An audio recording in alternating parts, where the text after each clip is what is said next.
Welcome to the Women in Industry podcast.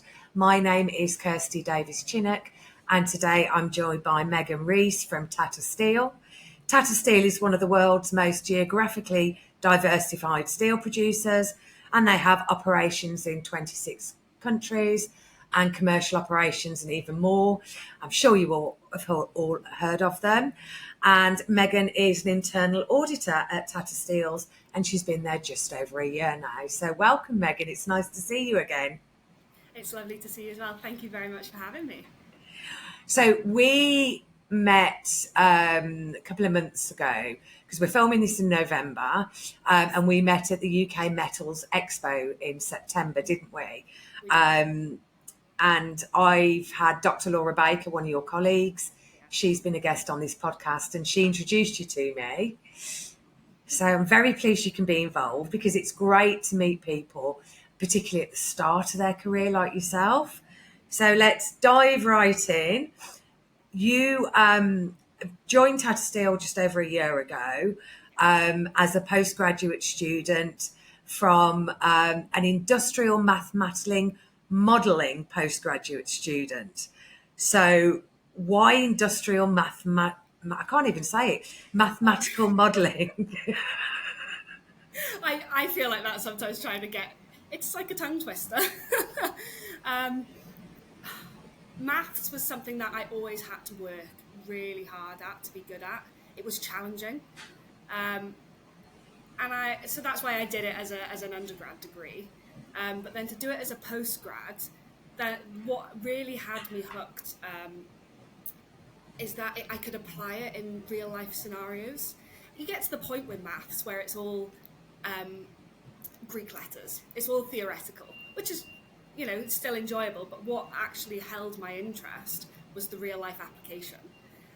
So mathematical modelling allowed me to look at a real life scenario and create all these different outcomes with maths through programming. So that's what really hooked me, is that I could see how I could link it to everyday life, and that joining of the two things really held my interest, and it was something I found really challenging. I'm quite a stubborn person, so the challenge really sucked me in as well. But you obviously like a challenge because you've just said that maths was something you always had to work very hard at. Yeah. So you took it for your first degree. Yeah. Most people, when they take their first degree, pick something they're actually find comes quite easy to them, that they're naturally good at. Why did you do the opposite? That's a very good question.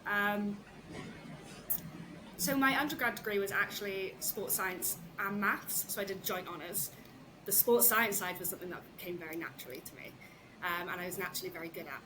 But my dad could kind of see that I was very good at maths, and he could see that stubbornness within me, wanting to keep going and keep trying, and I would never give up with it. And he said, you've got something here. You really do. I think you should consider maths more. And I sat down and I thought about it, and I thought, well, I do, I clearly do get good grades, but am I willing to put that commitment in to go all the way with maths? And at the time when I was selecting my degree, I really wasn't sure. I had a lot of doubt within myself because I thought, because I work at it, to be good at it, it means I'm not good at it, which is completely false. So I put that down to my dad in encouraging me and pushing me to accept the challenge. It just struck me as that most people take the easy option, but by doing that, you're obviously you call it being stubborn. I would say it's resilient. I think we need to change the narrative on that a bit. Absolutely. Showing your resilience. And how does your theoretical and practical education link to your role at Tata? Does it in internal audits? It does more than you would think, actually. So in internal audit, I'm actually the data analytics champion for my department. So my mathematical brain comes into use quite often. But See, I can't say it now. I'm glad it's not just me.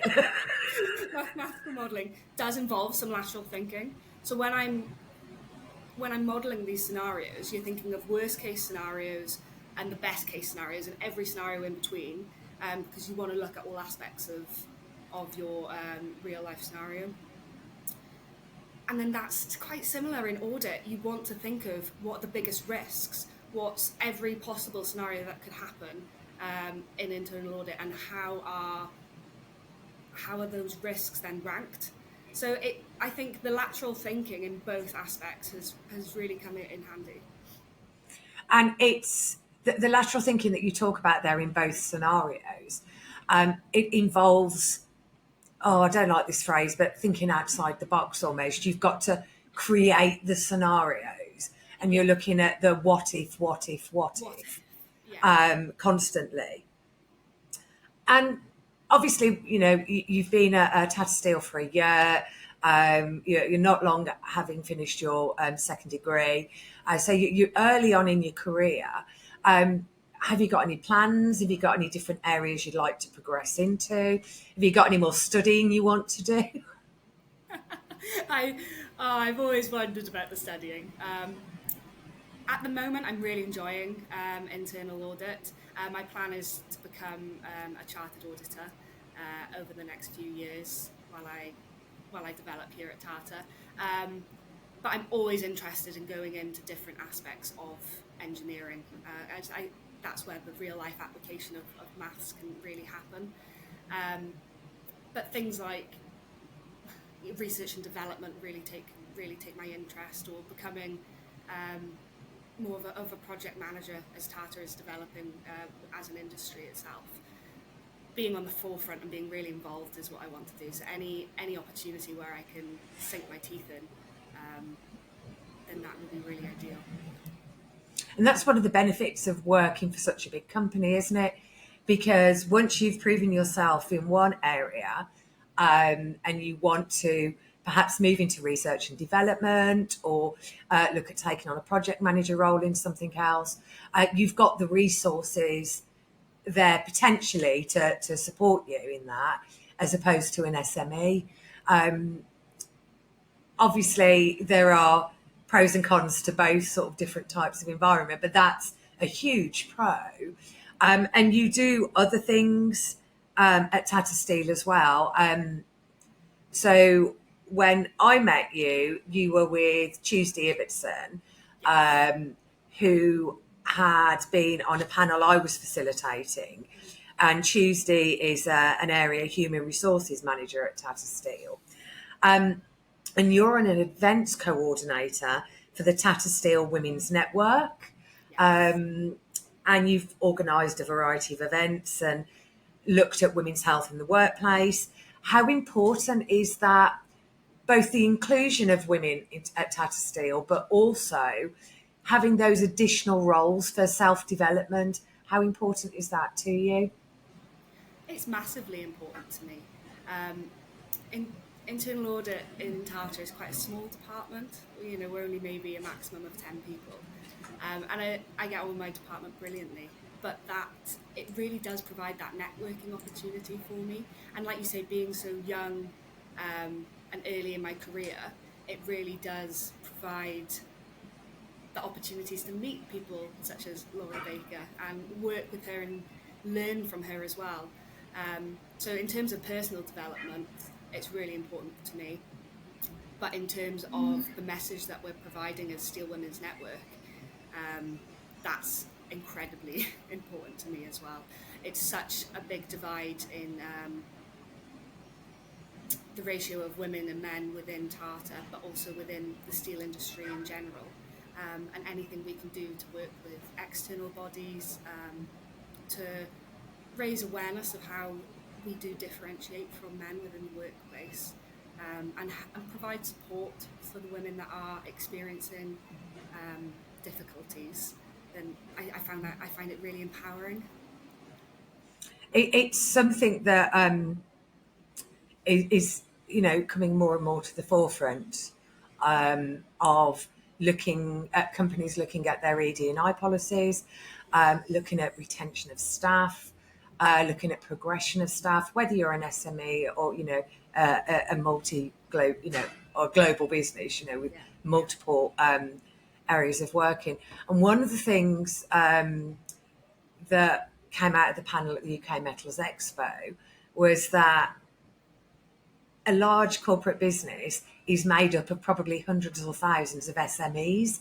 You've just said your department's quite small. So if you look at it that way, there are a lot of similarities. So moving outside of the day job, I'm getting quite good at stalking people on LinkedIn for this podcast. Even those people who don't update things as often as they should, Megan. But that category, absolutely. But you did post the other week about litter picking at Morpher Beach, which you've done as part of a community project. How important is that sort of like local community to you? Oh, massively important. I was born in South Wales, and being based in Port Talbot at Tata, it's massive to give back to the community, because I know I've benefited from that in my upbringing. And it's one of Tata's very strong views, is that we support the communities that we work within. So giving back and doing the litter pick on Morpher Beach was a really rewarding way to give back to such a beautiful area that we live in. So we actually collected off Morpher Beach 250 kilos of litter. Wow, quarter of a tonne. Yes, yeah, of litter, which was really impressive. We did that over a couple of hours, and luckily we really had the weather for it as well. But to give back in that way, so people can enjoy the beach, because luckily we had fantastic weather on the day, and there were so many people down there surfing on Morpher Beach, and you could just see them sidestepping all the litter, and they were picking it up and bringing it up the beach when they were coming out the sea. But I thought, I don't want to sidestep litter if I want to surf. So you could really see the impact on the day while we were there, and that was really cool. It's really important, isn't it, that for a company of Tata Steels size in Talbot, they're the biggest employer in the area. Nearly every family, I imagine, has a connection to Tata Steel. So to support the community in something that, in the grand scheme of things, is quite small, a group of people on one day, but having that immediate impact, the sort of visual of it and the environmental of it is going to be so rewarding, not just for those who do it, but also for those who were there and can see it happening. Yeah, absolutely. So,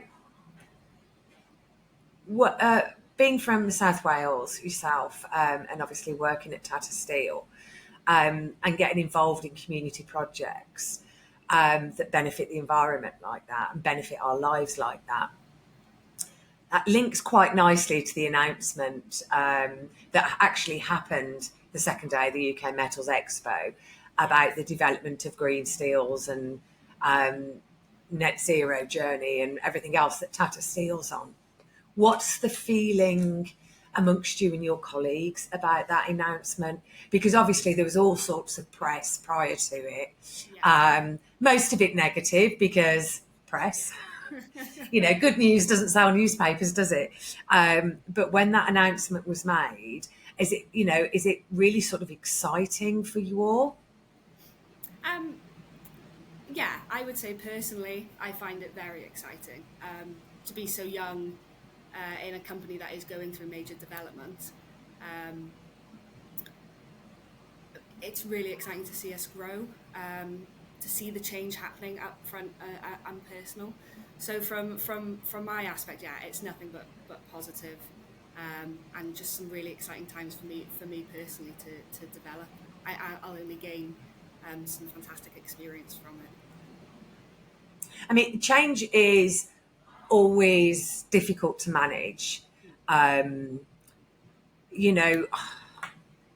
something as ridiculous as the run up to Christmas when you walk into your local supermarket and they've moved everything because they've got the mince pies out. Yeah. And you walk around going, oh my God, I can't find the damn eggs. They were always there. They've been there for 6 months. They're no longer there. So, just those little micro elements of change in our daily lives can be frustrating, and doing it as we're trying to do in the metals industry as a whole together as part of a wider global aspiration to help combat climate change. It's a little scary for me. It's going to be a little scary for everybody, but I'm probably 30 odd years older than you. I'm a lot more set in my ways. Do you see a generational gap, perhaps, if you're talking to people my sort of age, in how they perceive the threat compared to how your generation do? I'd say there's always that fear, isn't there? As much as there's excitement and it's good news, and there probably is always that fear for people. Like you say, change is scary. People really don't like it. But I'm hoping that mainly people can see the positive impact that it'll have, even still on the community here at Port Talbot. People there'll be less environmental effects on the community, but there'll still be steelworks. So I think people really need to focus on the positives, that there will still be a steelworks based in Port Talbot. So I'm hoping that people of an older generation to me can see that as well. I think one of the things is, if you look at it, it's a win-win, isn't it? You're still going to have continued employment, which is serving the community with the steelworks there. But the other side of the coin, which is just as much a win, is less environmental impact. And that doesn't matter, whether it's steel, stainless steel, aluminium, or concrete. We're all working towards the same end goal. And change is scary. When you look at what you're doing now, and you sort of get up and go to work in the morning, what's the thing that excites you most about going to work, about your role? In auditing. In auditing. You never know what your day is going to look like, what aspect you're going to kind of uncover. Every day my day is different, because we tend to work on 3 audits at a time, planning one, doing the field work of one, and doing the report writing of another. So every time I'm faced with something different, and I think that's what keeps me engaged. That's what keeps me excited. Is that diversity. Speaking to all these different people, I uncover so much about the business and different processes, and we go back to that challenge and that resilience of learning a new process, every other day of the company. It really gives me such a broad outlook within the company, and to have that at an early point in my career is something that is really exciting. So I'm looking kind of more to the future and seeing how this role will benefit me for my development within the company, and that's really exciting. I mean, you're basically opening up the Tata Steel box of chocolates, aren't you? And having a different one each day. Absolutely, we really do see an entire range. One day I'll be over in the coke ovens conducting safety audits, and another day I'll be talking to people within procurement. We also have the privilege, like you said at the beginning, where a company that's involved in 26 different countries across the world, and I've been so fortunate that I've been able to travel and see different Tata sites, and to go and audit these smaller SMEs. So to have that experience at a young age is really exciting. Sounds like an incredibly interesting role, which isn't the perception that the word auditor gives, is it? Absolutely not. I think I'm a big advocate for people to start their careers in audit. It's something that people often say to me when they first meet me in the company is, "Oh, you're starting your career here." People normally finish their career in audits with their experience behind me, but it's the way that you change your outlook, Yeah. and how you use that to your advantage. So I will have much more knowledge now just being in a year within internal audit than maybe some people who have worked in the company for 10 years, but in one area of the company. And I see that as a massive benefit. And prior to joining Tata Steels, when you were finishing your second degree, you also worked part-time as a CNC lathe operator. Um, and it was obviously a CNC, computer-controlled lathe, producing engineering items for a printing company. Did you enjoy the practical experience, the hands-on? Oh, absolutely. Absolutely. I think I learnt a lot from um, working on a shop floor in quite a male dominated environment. Um, when you walk on that shop floor, there's a certain expectation. You know, people do have those prejudgments that they don't mean to have. But the enjoyment of proving them wrong was something that really fueled me.